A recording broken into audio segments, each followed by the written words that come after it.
Attention signals, grades K through 5. One of the most important management tools you can have as a teacher is an attention signal.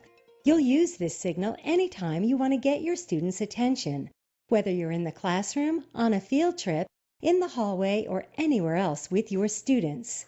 Just like an orchestra conductor uses a signal to get musicians to stop their individual warm-up and pay attention so that everyone can begin playing together, you will use the attention signal to get students to interrupt their individual efforts and focus on you so that you can give directions or provide instruction. Okay, can I have your attention, please? Attention signals can vary, but there is one that's generally regarded as highly effective because it is visual, auditory, kinesthetic, and portable. Let's watch. Boys and girls, may I please have your attention? 1, 2, 3, 4, 5. Excellent job. Notice she's speaking in a firm voice, but not shouting. And swinging her arm from a 9 o'clock position to 12 o'clock gives a strong visual cue and prompts the students to raise their hands also. With a technique like this, even the students who weren't initially paying attention will see their classmates raise their hands and join in.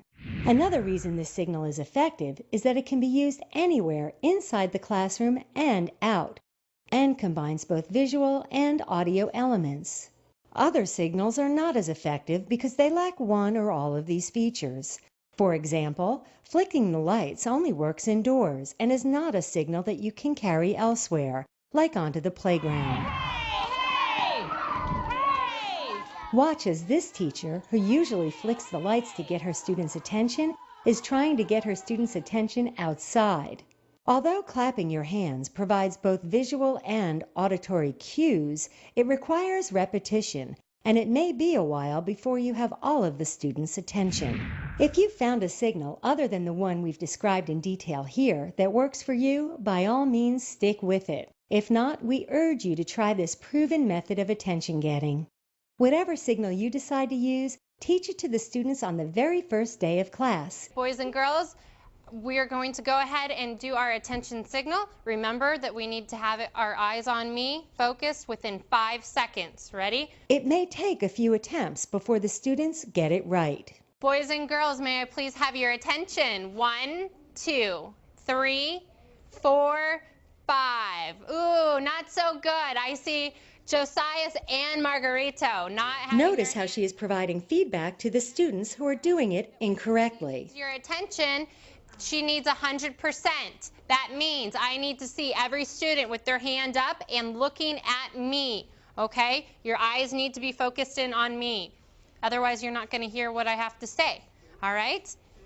Let's try it again. Boys and girls, may I please have your attention? 1, 2, 3, 4, 5. Excellent job, hands down.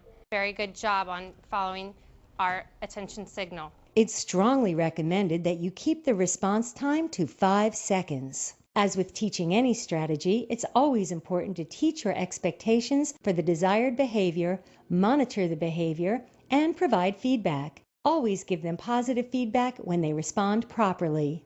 Excellent job, Margarito, for looking at me within 5 seconds with your hand up. Very good job. Yes. Before you move on to the lesson, make sure you indeed have everyone's attention. Don't move on unless you do. And remember, your goal is 100% participation within 5 seconds.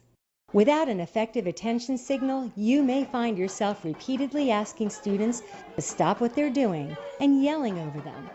It's possible you might never get them to give you their attention, and you give up feeling frustrated. In contrast, having an effective attention signal like this one will help you feel confident, in control of your classroom, and create a learning environment.